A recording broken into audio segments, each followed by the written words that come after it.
Hey, seventh grade. So I'm actually out of paper and I don't have a board. And so I'm going to be doing the video where I'm just going to speak it. I'm not going to be able to write anything down. So it will be a kind of a short video just to kind of finish up carbohydrates. We're not going to get into lipids until after Pesach, but just to kind of finish up what we were talking about yesterday. I'm really happy that I at least had paper for yesterday because yesterday required a lot more writing than today does. Just to kind of finish off with carbohydrates, we talked about how they're going to bond, right, in yesterday's video. And what happens is that the oxygen and hydrogen of one atom is going to be, of one monomer is going to be removed, and then a hydrogen from the other monomer is going to be removed. That is going to take away the water in the process of dehydration synthesis. And then once that's removed, the oxygen is going to connect to the carbon, and the two are going to come together to form a polymer.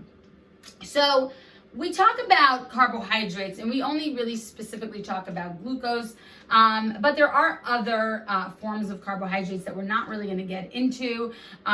There's glucose, there's fructose, there's maltose, there's galactose, there's dextrose, there's so many different forms of carbohydrates that we're really not going to focus on, and they're pretty much the same structure. Some may have more hydrogens or carbons. They just bond slightly different, but we're not going to get too much into that. As long as you understand and know glucose, then we'll just go with that. So when we talk about carbohydrates in general, any carbohydrate, right, there are two different kinds of carbohydrates. And we know carbohydrate is the polymer form. So there are two different types of polymer forms. There's the simple and the complex, okay? The simple means that there are fewer monomers in that polymer, right? It's a small chain. It's not very long. It's what we call simple, right? Whereas complex, which is also known as starch, right? Starches, if you've heard of starches before, what is that? Those are more of the complex carbohydrates, long chains of carbohydrates that can go on and on and on and on and on. So there's many glucose monomers put together in that long polymer. The simple carbohydrates tend to be more sweet, right? So fruits are simple, candy, sugary drinks, those types of things tend to be the simple carbohydrates. And the reason why they taste sweet is because since they only have very few glucose monomers to make that polymer, right? So when you eat it and it goes into your mouth, right? Those sugar monomers are easily available. They actually digest really quickly, and we're going to talk about in a second why they digest very quickly, but they actually digest really quickly and release those monomers, and so you start to taste them, right? That they taste really sweet. Sugar in general is really sweet. But the same thing is when we talk about a starch, right? They're also made up of glucose, but starches like grains, like bread, potatoes, carrots, right? Lots of these vegetables, right? They don't have that sweet flavor.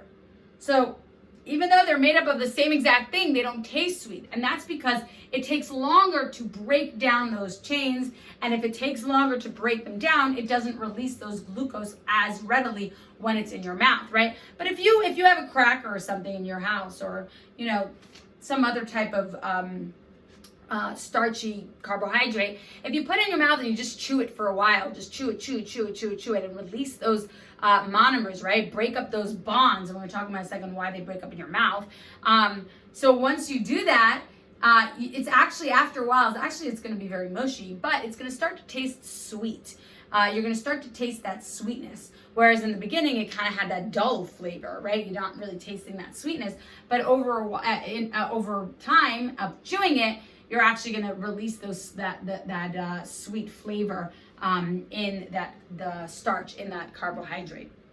So again, the two differences between simple and complex, or simple and starchy carbohydrates, is simple are small chains. They break down really quickly. They release those glucose monomers really quickly, and so it's going to have a sweet flavor, or you're going to taste that sweet flavor. Whereas in the case of carbohydrates, complex carbohydrates, right, they're longer chains, so there's going to be tons and tons of glucose monomers in that polymer, and so it does take a much longer time to break that down, okay? And that makes sense. The less happens faster, more happens slower, right? And by the way, remember when we talked about glucose and blood sugar and diabetes, right?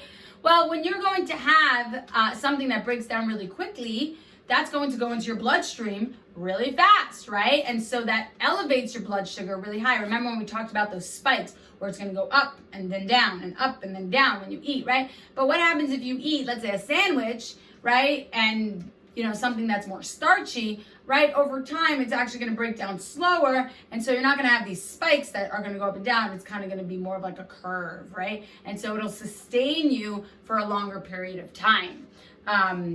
Sustain your blood sugar for a longer period of time. Okay, so we just mentioned before, why is it that we taste that sweetness in our mouth?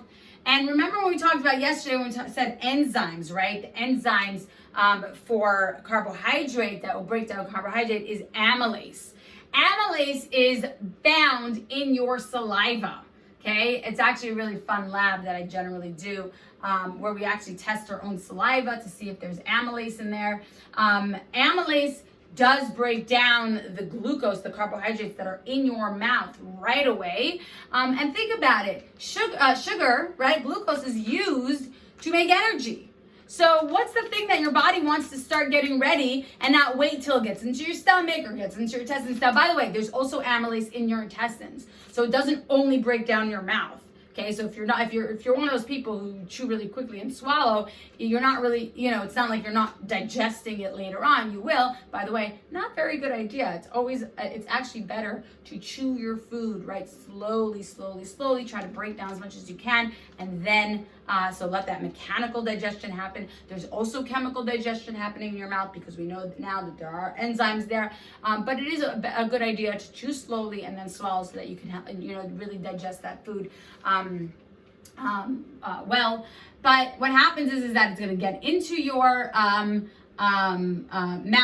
The amylase is going to be released into your saliva. You're going to break down that food, and then your body's going to have those molecules readily available to start to produce energy, right? To bring into the cells to start making energy, because energy is so important. Now, it doesn't necessarily need that, right? Because we do also have stored sugar in our bodies, right? Our bodies do have a way of storing sugar in case we do need it. If a person's not diabetic, they don't have to worry about that. So I wouldn't recommend, eat candy because now you'll have sugar readily available, right? That's not what I'm saying. I'm just saying that the way our body is designed, right? What is the thing that it wants, that it needs? Everything needs everything, but what is that one that's so crucial is the energy, right? Our cells need to be able to make energy. If it doesn't make energy, it's not going to be able to continue to survive, and they'll die off. And so the thing that the first thing that comes into your mouth, the first thing that it's going to digest is that carbohydrates to release those glucose molecules so that we can make energy quickly. But again, our bodies do have sufficient ways of doing it without needing to eat sugar, like simple sugars. Okay, so I think that is pretty much it for today. We will stop here before Pesach, and then after Pesach, we'll pick up on lipids, and then we'll hopefully have our test then as well. I know that it's going to be about 2 weeks until we get to the last part of our topic. So my suggestion is review if you can. Take a look at your notes. You don't want to spend too much time over Pesach reviewing, but just try not to forget the information that we've learned, because then we're going to pick up after Pesach, and I want you to be familiar with dehydration synthesis. I want you to be familiar with how things bond, so that way we can, I can give you more of I can move on without having to do too much review. Okay, so I will see you later on Zoom. Have a wonderful day.